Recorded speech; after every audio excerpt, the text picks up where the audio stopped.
अस्सलामु अलैकुम दोस्तों, पेश खिदमत है एक नवाब की पुरइसरार तिलस्माती दुनिया की आप बीती एपिसोड नंबर 38।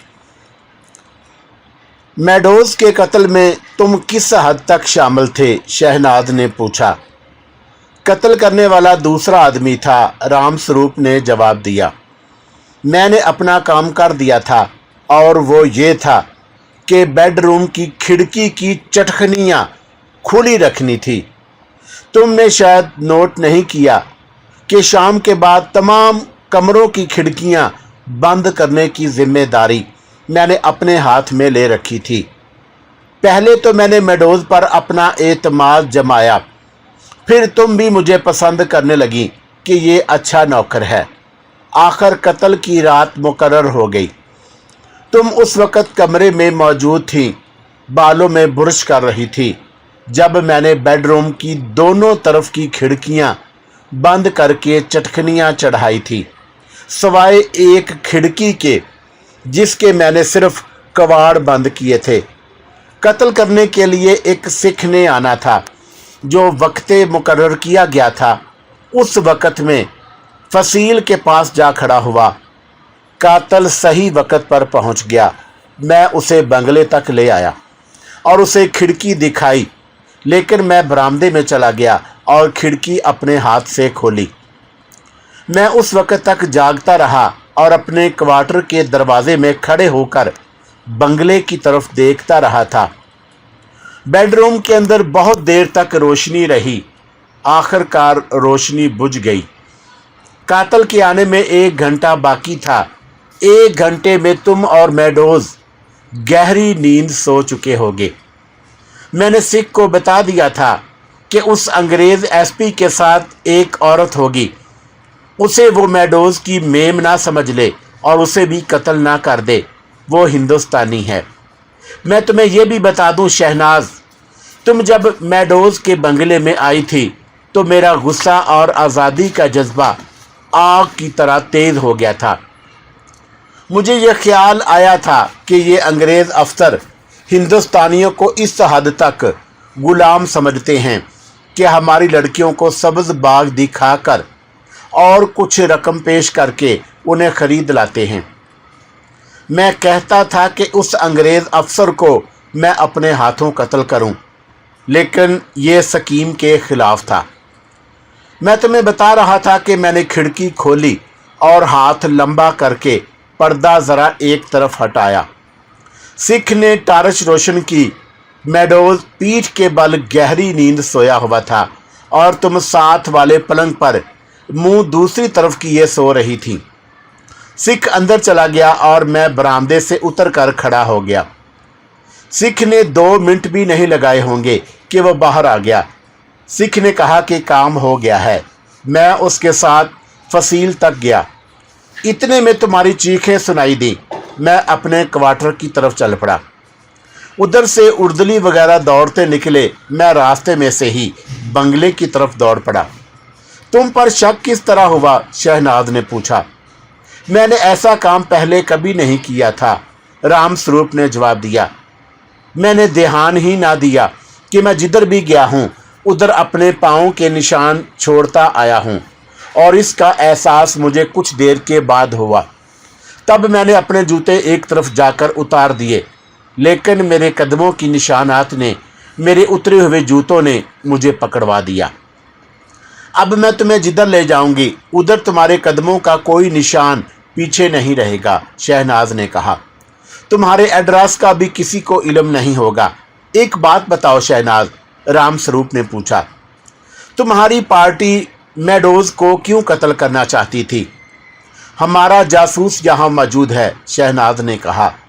यही संतरी जो हमें खाना खिला गया है, उसने किसी ज़रिए से मालूम कर लिया था कि मेडोज़ ने दहशतगर्द गिरोहों में गद्दार पैदा कर लिए हैं जिन्होंने हमारे 2 लीडरों की निशानदही कर दी थी।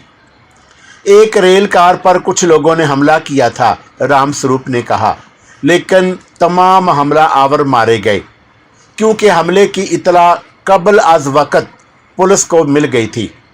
उसके नतीजे में रेल कार में खजाना वगैरह की बजाय गोरा रेजिमेंट के फौजी आए। क्या तुमने पहले ये वाकया सुना है? बड़ी अच्छी तरह सुना है, शहनाज ने कहा। हमला आवरों को मरवाने के लिए यही गद्दार थे जिनकी मैं बात कर रही हूँ। मशहूर ये किया गया कि हमला आवर डाकू थे। ये सही है कि उस हमले में डाकुओं की मदद ली गई थी, लेकिन उसके लीडर मेरी पार्टी के आदमी थे। उसी वाक़े के बाद मेडोज पहले से तेज़ और होशियार हो गया था। ये अंग्रेज़ भेस बदल कर हमारी पार्टी के लीडरों के पीछे घूमता फिरता रहा, लेकिन पता उस वक़्त चला जब ये निकल जाता, वरना इसे बंगले में कत्ल करने के लिए मेरे आने की ज़रूरत ना पड़ती। मेरे गिरोह ने भी इसे इसी वजह से कत्ल करने का प्रोग्राम बनाया, रामस्वरूप ने कहा। इसकी भेजी हुई CID हमारे ठिकाने के इर्द गिर्द पहुंच गई। अभी तक ठिकाने की सही निशानदही नहीं हुई थी। मेरे लीडर ने कहा कि इस शख्स को जल्दी ख़त्म करना ज़रूरी हो गया है और कोई मौका नहीं मिलता था। आखिर ये मौका पैदा किया गया।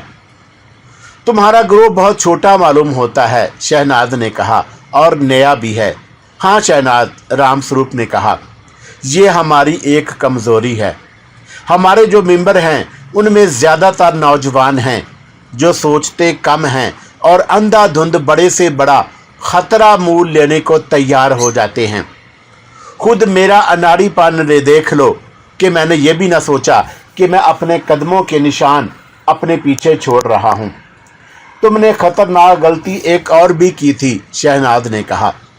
तुमने अपने गिरोह का खुफिया निशान और खंजर जो अपने पास रखना गैर कानूनी है, क्वार्टर में रखा हुआ था। चलो जो हुआ सो हो गया, अब आइंदा मोहतात रहोगे। तुम कत्ल की सज़ा में से बच गए हो, अलबत्ता अपनी गलती की तुम्हें बहुत सज़ा मिल चुकी है। वो दोनों अपने अपने गिरोह की और दहशत पसंदी के ज़रिए हिंदुस्तान को अंग्रेज़ों से आज़ाद कराने की बातें करते रहे और संतरी के बदलने का वक़्त हो गया। थोड़ी ही देर के बाद वो संतरी आ गया जिसने उन्हें फ़रार कराना था। उसने शहनाज को दरवाजे के करीब बुलाया और सरगोशियों में उसे कुछ बताता रहा। तकरीबन निसफ घंटा गुजरा होगा कि संतरी ने जेब से एक चाबी निकाली।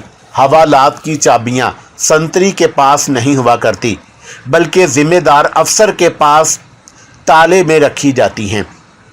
ये चाबी जो संतरी के पास थी, ख़ास तौर पर बनवाई गई थी। ये चाबी ऐसी थी जो इस किस्म के हर ताले में लग सकती थी। संतरी ने बरामदे का बल्ब बुझा दिया और ताला खोल दिया। शहनाज और रामस्वरूप आहिस्ता आहिस्ता चलते दरवाजे में से निकले। उन्होंने खाना खा लिया था और पानी भी पी लिया था, जिससे उनके जिस्मों में कुछ जान वापस आ गई। अगर उन्हें खाना ना मिलता तो वो उठते ही गिर पड़ते।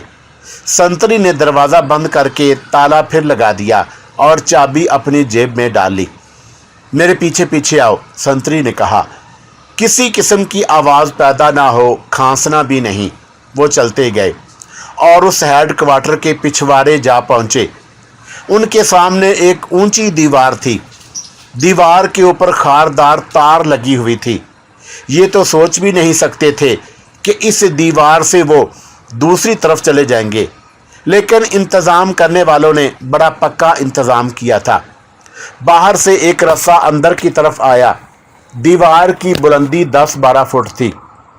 पहले संतरी अपनी राइफल दीवार के साथ रखकर ऊपर गया और उसने जेब में से तारे काटने वाला कटर निकाला और एक जगह से 3-4 तार को काटा, दाएं बाएं किया और ख़त्म करके वो नीचे आ गया।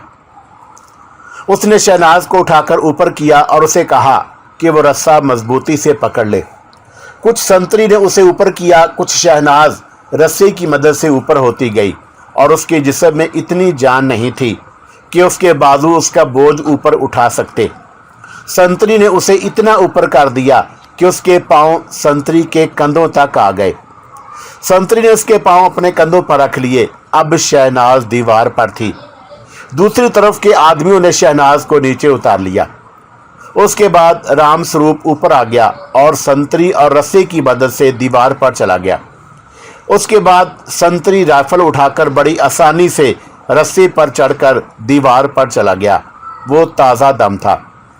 दूसरी तरफ उतरने के लिए उसे दीवार से कूदना पड़ा, क्योंकि अंदर की तरफ रस्सा पकड़कर और खींच कर रखने वाला कोई नहीं था। दीवार से 12-14 कदम दूर एक तांगा खड़ा था, जिसमें एक आदमी घोड़े की बागें थामे बैठा था। उसके अलावा 2 आदमी थे जिन्होंने फरार होने वालों को दीवार अबूर कराई थी। संतरी, रामस्वरूप और शहनाज तांगे में बैठ गए और तांगा चल पड़ा। दूसरे 2 आदमी साइकिलों पर तांगे से कुछ दूर दूर पीछे चल पड़े। तांगा ऐसी सड़क पर चला गया जहां रोशनी ना होने के बराबर थी। संतरी ने राइफल सीटों के नीचे रख दी, जिसके हाथ में घोड़े की बागें थीं, और उसने संतरी को कपड़े दिए। संतरी ने चलते चलते कमीज बदल ली, फिर उसने नीकर के ऊपर शलवार पहन ली और उसके पाँव में मोटे तले वाली पशावरी चप्पल थे। वो उतार कर उसने सीट के नीचे कर दिए और वैसी जूती जो उसके लिए कोचवान लाया था पहन ली। शहर के 3 बज रहे थे। तांगा एक ऐसी जगह जाकर रुका जहां किसी के गुजरने का अमकान नहीं था। दोनों साइकिल सवार भी उनसे आ मिले। तुम बताओ भाई रामस्वरूप, उनमें से एक आदमी ने पूछा। तुम कहाँ जाओगे? अपने घर, उसने जवाब दिया। तुम तो बिल्कुल ही अनाड़ी हो यार, संतरी ने उसे कहा। मेरी ड्यूटी 5 बजे ख़त्म होनी थी। 5 बजे दूसरा संतरी आएगा तो वो मुझे वहां ना देखकर और दोनों मुलजमों को भी गायब पाकर रिपोर्ट कर देगा। हमारे फरार का इंकशाफ हो जाएगा। पुलिस सीधी तुम्हारे घर पहुंचेगी। पुलिस मेरे घर से वाकिफ नहीं, रामस्वरूप ने कहा। यह तुम्हारी भूल है, संतरी ने कहा। कल ही पुलिस को एक आदमी मिला है जिसने तुम्हारे घर की निशानदही कर दी। बेहतर है कि तुम अपने किसी लीडर के घर चले जाओ। बेहतर यह होगा कि तुमने अपना कोई खुफिया अड्डा बना रखा है तो वहां चले चलो। मैं यहीं ना उतर जाऊं, रामस्वरूप ने कहा। मैं खुद ही पहुंच जाऊंगा। बेवकूफ़ इंसान, एक और आदमी ने उसे कहा। तुम्हें तो ज़रा सी भी अकल नहीं। चलते चलते पकड़े जाओगे। हमने तुम्हें निकाला है तो अपना फ़र्ज इस तरह पूरा करके जाएंगे कि तुम्हें किसी महफूज ठिकाने पर छोड़ दें। हमने अभी कोई खुफिया ठिकाना नहीं बनाया, रामस्वरूप ने कहा।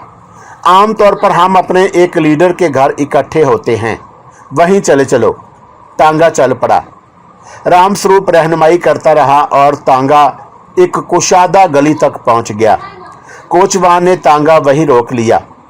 तांगा गली में नहीं जाना चाहिए, कोचवान ने कहा। सिर्फ एक आदमी उसके साथ जाओ और उसे किसी जिम्मेदार आदमी के हवाले करके आओ। तुम सब यहीं ठहरो, मैं खुद इसके साथ जाता हूँ। कोचवान उसके साथ चल पड़ा और गली के वस्त में रामस्वरूप रुक गया और एक घर के दरवाजे पर दस्तक दी। कुछ देर बाद दरवाज़ा खुला। वो नौकर था। सुंदर कहाँ हैं? रामस्वरूप ने पूछा। वो तो सोए हुए हैं, उन्हें जगाऊं? रामस्वरूप ने कहा। और कमरे का दरवाज़ा खोलो, हम अंदर बैठेंगे। नौकर ने बैठने वाले कमरे का दरवाज़ा खोलकर बत्ती जला दी। कोचवान और रामस्वरूप अंदर जाकर बैठ गए। चंद मिनट बाद रामस्वरूप की उम्र का ही एक आदमी आंखें मलता हुआ आया और उसके चेहरे पर घबराहट सी थी। रामस्वरूप और उसके साथी उसके साथ एक अजनबी को देखकर वो और ज्यादा घबराया। रामस्वरूप ने उठकर सुंदर को गले लगा लिया।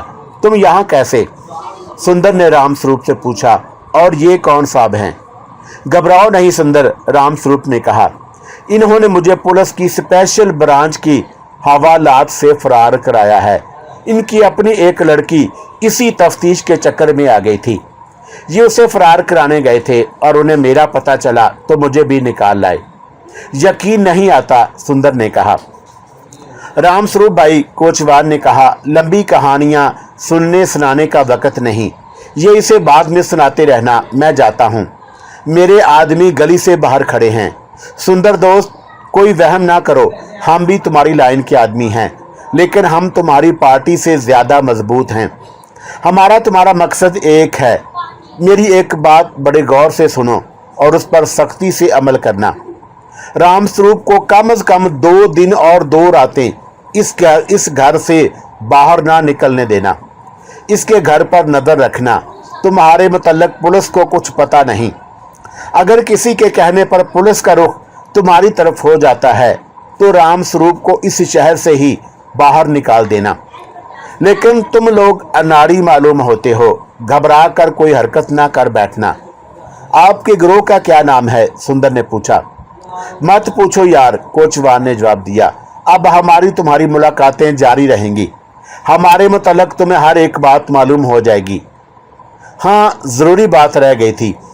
उस अंग्रेज अफसर का असल कातिल जो कोई भी है उसे शहर से कहीं दूर भेज दो।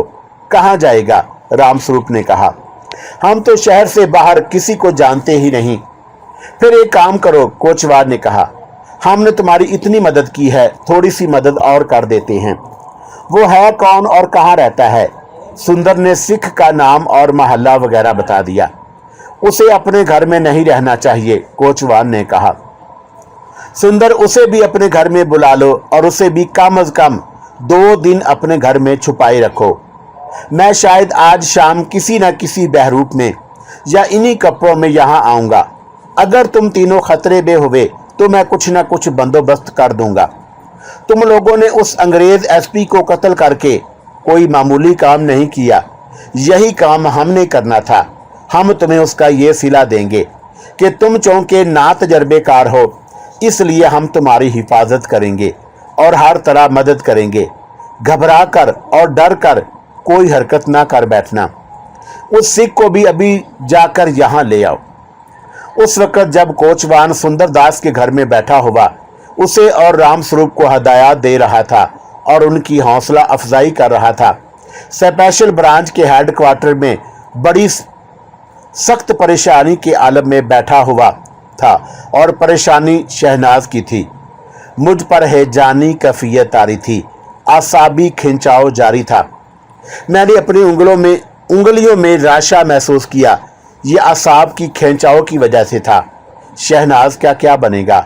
ये एक सवाल था जो मेरे वजूद के अंदर रेंग रहा था और मैं बेचैन होता चला जा रहा था। मैं वहाँ अकेला नहीं था। वो अंग्रेज इंस्पेक्टर जो मेडोज के कत्ल की तफ्तीश कर रहा था वहाँ मौजूद था। एक अंग्रेज सब इंस्पेक्टर भी था। एक हिंदू ASI भी मेरे साथ बैठा हुआ था। बाहर 12 हिंदुस्तानी कांस्टेबलों की गार्ड खड़ी थी, जिसके साथ 2 हेड कांस्टेबल थे। सुबह के 4 बजे हम हेड क्वार्टर में आए। हमें इत्तला मिल गई थी कि रामस्वरूप, शहनाज और कांस्टेबल जो हवालात पर संतरी था फरार हो गए हैं। हम पुलिस ऑफिसर खामोश बैठे थे। कोई किसी के साथ बात नहीं कर रहा था। अंग्रेज इंस्पेक्टर और सब इंस्पेक्टर सिगरेट पे सिगरेट फूंके जा रहे थे। 5 बज गए। सब बार बार अपनी घड़ियां देख रहे थे। 15-20 मिनट और गुजरे तो बाहर घोड़े के टाप सुनाई दिए। ये तांगे का घोड़ा था। हम सब उछलकर उठे और दौड़ते हुए बाहर निकले। वो तांगा ही था और ये वही तांगा था जिसके इंतजार में बैठे हम सब बेचैन हुए जा रहे थे और जिसमें रामस्वरूप, शहनाज और संतरी फरार हुए थे। कोचवान वही था जो उन तीनों को बिठाकर ले गया था और सुंदर से कह आया था कि कातिल को भी अपने घर में छुपा लो। तांगे की अगली सीट पर फरार होने वाला संतरी बैठा था और पिछली सीट पर शहनाज बैठी थी। दोनों साइकिल सवार जिन्होंने बाहर से रस्सा फेंका था तांगे के पीछे पीछे आ रहे थे। तांगे का असल मालिक बरामदे में बेंच पर बैठा था। उसे कहा कि वो अपना तांगा संभाल ले और दफ्तर खुलते ही उसे पैसे मिल जाएंगे। कोचवान और संतरी तांगे से उतरे। साइकिल सवारों ने साइकिल अलग खड़े किए और सब ने आगे आकर सैल्यूट किया। शहनाज तांगे से उतर रही थी। मैं दौड़ता हुआ उस तक पहुंचा और उसका एक हाथ पकड़कर तांगे से उतारा। तुमने बड़ी मुश्किल इम्तिहान में डाल दिया था सिकंदर, शहनाज ने कहा। इतनी गंदी कोठरी थी कि बदबू से दिमाग चकरा गया। वहां ज़ारे तफ्तीश मुल्ज़मों को बंद करते हैं, मैंने कहा। तुमने रामस्वरूप की हालत देखी थी। मुल्ज़मों का खून भी बहता है, पसीना भी, और उनके जिस्मों की बू भी कोठरी में रहती है। ये 4 कोठरियां हैं जिन्हें महीने में सिर्फ एक बार साफ किया जाता है। कहो कैसी रही? खुदा ने पूरी कामयाबी दी, शहनाज ने कहा, लेकिन सर अभी तक चकरा रहा है। सिकंदर, अंग्रेज पुलिस इंस्पेक्टर ने मुझे बुलाया, इसे दफ्तर में ले आओ। मैं शहनाज को दफ्तर में ले गया। सब अंदर आए और बैठ गए। सब अपनी अपनी रिपोर्ट देने लगे। कोचवान दरअसल स्पेशल ब्रांच का सब इंस्पेक्टर अलादाद खान था। वो बहुत सीनियर सब इंस्पेक्टर था और इंस्पेक्टर होने वाला था। जिस संतरी ने शहनाज और राम स्वरूप को हवाला से निकाला था वो कांस्टेबल नहीं था, बल्कि मेरा साथी सुल्तान अहमद था। वो भी स्पेशल ब्रांच का सब इंस्पेक्टर था। दोनों साइकिल सवार जिन्होंने बाहर रस्सा फेंका था हमारी ब्रांच के एएसआई थे। ये जाल अंग्रेज इंस्पेक्टर विल्कास ने तैयार किया था। कत्ल की तफ्तीश वही कर रहा था। राम स्वरूप अगर कबाले जुर्म कर लेता और सिख कातल को भी पकड़वा देता तो उन दोनों को तो सज़ा हो जाती, लेकिन उनका गिरोह महफूज रहता और बड़े बड़े अफसरों की कत्ल की वारदातें होती रहती। हम इस कोशिश में थे कि राम स्वरूप अपने गिरोह के लीडरों और अपने खुफिया ठिकाने की निशानदही कर दे, मगर वो अपनी हड्डियां तुड़वा कर भी ये भी नहीं मानता था कि वो हमारे एसपी के कत्ल में शामिल है। सब इंस्पेक्टर सिकंदर, एक रोज़ इंस्पेक्टर विल्कस ने मुझे बुलाकर कहा, मुझे ये पूरा गिरोह या उनके लीडर चाहिए। कातिल कोई और था और उस मुल्ज़म ने उसकी मदद की है, मगर वो नहीं मानता।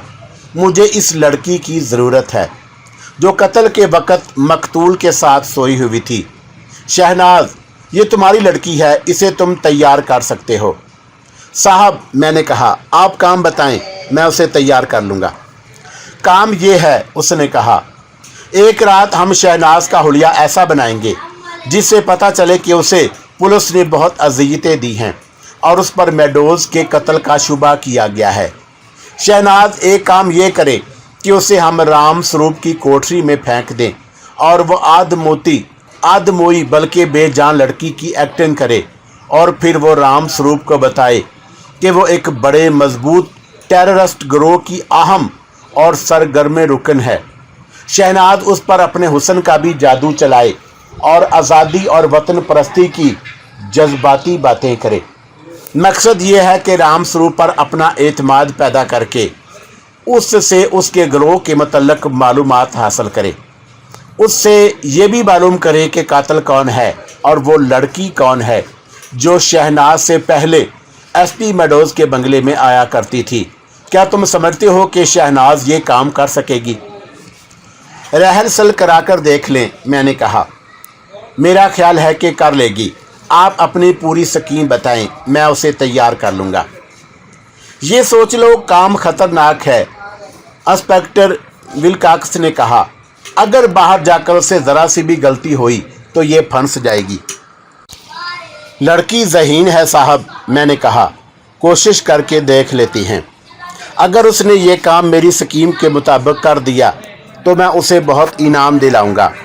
शहनाज राम स्वरूप को बताएगी कि उसके गिरोह ने उसे फरार कराने का इंतज़ाम कर लिया है और ये कांस्टेबल जो संतरी है हमारा अपना आदमी है। उस रात सब इंस्पेक्टर सुल्तान अहमद कांस्टेबल की वर्दी पहनकर और राइफल हाथ में लेकर कोठरी के सामने संतरी खड़ा होगा। मैं उसे बताऊंगा कि वो क्या करेगा। उसी तरह सब इंस्पेक्टर अलादाद खान को कोचवान और 2 असिस्टेंट सब इंस्पेक्टरों को फरार करवाने का काम सौंपा गया। शहनाज को तैयार करने और रिहर्सल कराने की जिम्मेदारी मुझे सौंपी गई। मैंने शहनाज से बात की तो वो कुछ घबराई। मैंने उसकी हौसला अफजाई की और उसे ऐसी औरत की एक्टिंग करके दिखाई जिस पर इतना ज़्यादा तशद्दुद किया गया हो कि वह अपने पाँव पर खड़ी रहने के काबिल ना रहे। 2-4 बार कोशिश करने से उसने ये एक्टिंग कर ली। शहनाज को फैमिली क्वार्टरों के करीब एक क्वार्टर दे दिया गया था और उसे एक नौकरानी भी दे दी गई। मैं और सुल्तान उस क्वार्टर में जा सकते थे। मैं उसके पास अकेला जाता रहा। आखिरी रोज़ मैंने उससे रिहर्सल कराई। मैं राम स्वरूप बनकर दीवार के साथ लगकर बैठ गया। वो इस तरह मेरे सामने आकर गिरी कि उसका सर मेरे पाँव में आ पड़ा और मैं कराहते हुए उसे इस तरह उठाने लगा कि अपना बाजू उसकी गर्दन के नीचे किया और दूसरा बाजू उसके पेट के ऊपर ले जाकर उसकी पीठ के नीचे रखा। जब उसका ऊपर का धड़ ऊपर उठा तो उसका सीना मेरे सीने से लग गया और उसका मुंह मेरे मुंह के बहुत करीब आ गया। मैंने देखा कि उसने आंखें मेरी आंखों में डाल दी और उसके चेहरे का तासुर बदल गया। उसकी आंखों में आंसू आ गए। वो बैठने की पोजीशन में आ गई थी। उसने मुझे अपने बाजुओं में जकड़ लिया और अपना मुंह मेरी गर्दन और कंधे के दरमियान कर लिया। वो रो रही थी और फिर उसकी सिसकियां सुनाई देने लगी। उसका सारा जिस्म सिसकियों के साथ हिलता था।